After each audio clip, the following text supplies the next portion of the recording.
Hey everyone, channel पे अगर नए आए हैं तो प्लीज़ चैनल को लाइक शेयर सब्सक्राइब कर दें और गॉड ऑफ वॉर के इस नए एपिसोड में आपका स्वागत है। इस एपिसोड में वू युआन पवेलियन का एल्डर अपने स्टोन को लेकर के रो रहा होता है क्योंकि उसके स्टोन को किन नान ने जो तोड़ दिया था। तभी वो कहता है कि इस स्टोन के टूटने की वजह से कई डिसाइबल अपना टेस्ट नहीं दे पाए हैं, इसलिए सारे के सारे डिसाइबल इस टेस्ट में पास हो चुके हैं।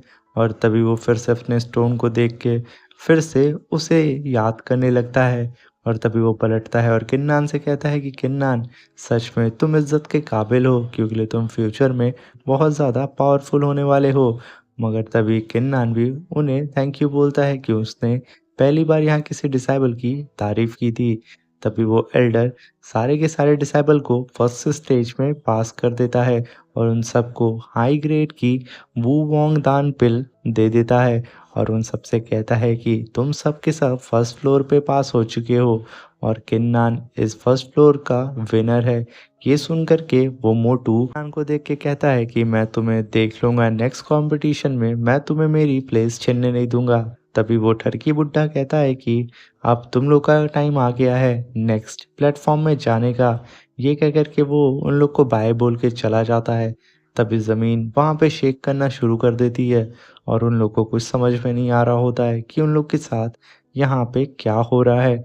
और देखते ही देखते आसमान में एक पोर्टल खुलता है और वो सब के सब उस पोर्टल में समा करके सीधे सेकंड प्लेटफॉर्म की ओर चले जाते हैं। तभी उन लोग का वेलकम एक एल्डर आके करता है। सेकंड प्लेटफॉर्म में तुम सबका स्ट्रेंथ टेस्ट लिया जाएगा, जिसकी स्ट्रेंथ ज़्यादा होगी वही इस सेकंड प्लेटफॉर्म को पास कर पाएगा। मगर ध्यान रहे, मैं उस ठरकी बुड्ढे की तरह बिल्कुल भी नहीं हूँ, तो तुम लोग ये बिल्कुल भी मत सोचना कि तुम लोग जैसे उस बुड्ढे को ट्रीट कर रहे थे मुझे ट्रीट कर सकते हो। भी वो एल्डर आसमान में एक पोर्टल को ओपन करता है और उस पोर्टल के जरिए एक युआन तियान सनसेट वो प्लेटफॉर्म पे आ जाता है। और तभी वो एल्डर कहता है कि ये वो हेवनली लॉर्ड का है। जब वो अपर रेलम में थे तो वो इस बो से ही डीमन का शिकार करते थे और तुम सबको इस बो से ही निशाना लगाना है वो सामने वाले पहाड़ पे। इस कंपटीशन में सिर्फ और सिर्फ टॉप 5 ही सेलेक्ट होंगे और जितने भी हैं वो लोग अपने घर जा सकते हैं।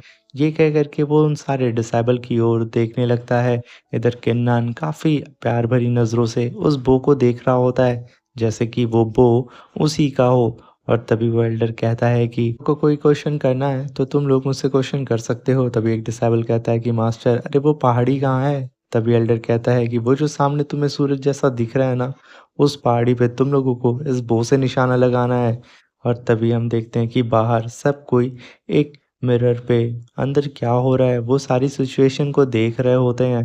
तभी उनमें से कुछ डिसाइबल बोलते हैं कि मुझे तो लगता है इस बार कंपटीशन में किन्नान और वांग ही जीतेंगे क्योंकि वो दोनों ही एंशियंट मार्शल आर्ट कल्टीवेटर हैं। तभी कहता है दूसरा बंदा कि नहीं, मुझे तो लगता है कि किन्नान ही जीतेगा। ये सारी बातें दूर खड़े मास्टर सुन रहे होते हैं और वो काफ़ी खुश हो रहे होते हैं। और तभी म्याऊं म्याऊं हंसते हुए गुजरती हैं और कहती हैं कि किन्नान तो मेरा डिसाइबल है और मेरा सर्वेंट, आखिर वो फर्स्ट नहीं आएगा तो कौन आएगा।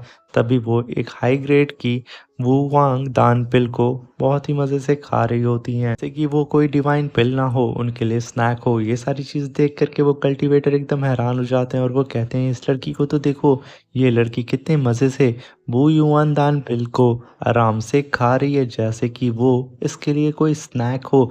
भला ये इतनी ताकतवर है तो उसका डिसाइबल किन्नान यानी कि सर्वेंट कितना ज़्यादा ताकतवर होगा। एल्डर इस कंपटीशन में सबसे पहले होंग लॉन्ग को आगे बुलाते हैं। तभी होंग लॉन्ग अंगड़ाई लेते हुए अपनी मसल्स को रिलैक्स करता है और आकर के सीधा उस बो को उठा लेता है और कहता है कि मुझे कैसे भी करके टॉप 5 में आना होगा वरना मेरी क्या ही इज्जत रह जाएगी। ये कहते ही वो तीर कमान को उठा करके सीधा निशाना उस पहाड़ पे लगा देता है। और जैसे ही वो तीर उस पहाड़ पे लगती है तभी एल्डर कहता है कि होंगलोंग ने यहाँ पे टोटल पॉइंट्स को अचीव किए हैं। वो पॉइंट हैं 4005 और ये सुनकर के होंग लॉन्ग काफ़ी खुश होता है और उसे लगता है कि मैं शायद टॉप 5 तक तो आ ही सकता हूँ, और वो वहाँ से चला जाता है। तभी एल्डर वहाँ पे कल्टीवेटर को बुलाते हैं। तभी शॉन्ग और जुआन कहते हैं कि होंग लॉन्ग तो हमसे स्ट्रेंथ में बहुत ज़्यादा पावरफुल था, उसके जब 4005 ही पॉइंट्स आए हैं तो हमारा क्या होगा, मोए मोए हो जाएगा।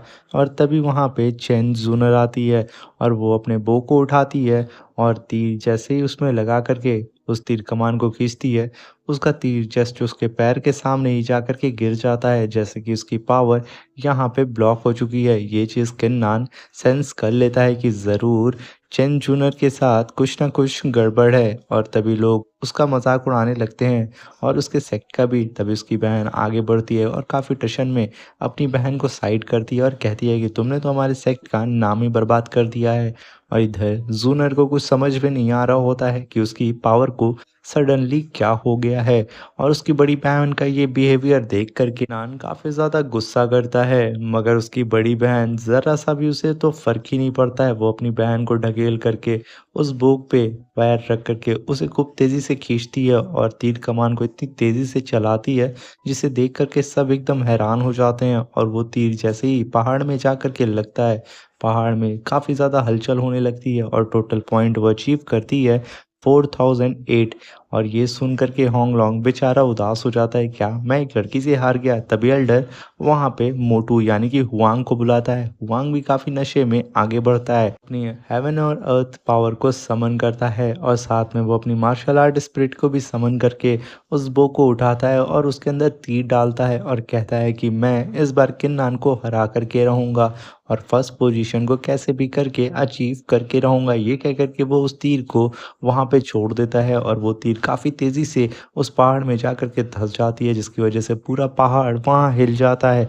और हुआंग का टोटल पॉइंट एल्डर बताता है 5000। ये सुन कर के हुआंग काफ़ी ज़्यादा खुश हो जाता है और उसे तो यहाँ लग रहा होता है कि उसके आस-पास भी कोई अब नहीं आने वाला है। तभी मोटू वहाँ से जाने लगता है। तभी वाई हाउ आता है और कहता है मोटू से, देखना कि मैं दिखाता हूँ तुम्हें की पावर क्या होती है। फिर वो आगे बढ़ के अपनी स्वॉर्ड मार्शल स्पिरिट को अवेक करता है और बो को उठा करके अपनी पूरी एनर्जी अपने एक हाथ में डाल करके तीर को काफ़ी तेज़ी से उस पहाड़ की ओर छोड़ देता है। और वो तीर जैसे ही पहाड़ में जाके लगती है उसका टोटल पॉइंट 6009 होता है और वो पहाड़ इतना बुरी तरीके से शेक करता है। देख कर के एल्डर कहते हैं कि भले ही तुम इनाइट रेलम की कल्टीवेटर नहीं हो, मगर तुम्हारी पावर इनाइट रेलम के 4th लेवल के बराबर है। ये सुन कर के वाई हाउ काफ़ी ज़्यादा खुश हो जाता है। उसके चर्चे तो लड़कियों में होने लगते हैं। सब के सब हुआंग को वहाँ पे लूज़र समझने लगते हैं, क्योंकि यहाँ पे सेकंड बाजी सीधे सीधे वाई हाउ ने 6009 पॉइंट से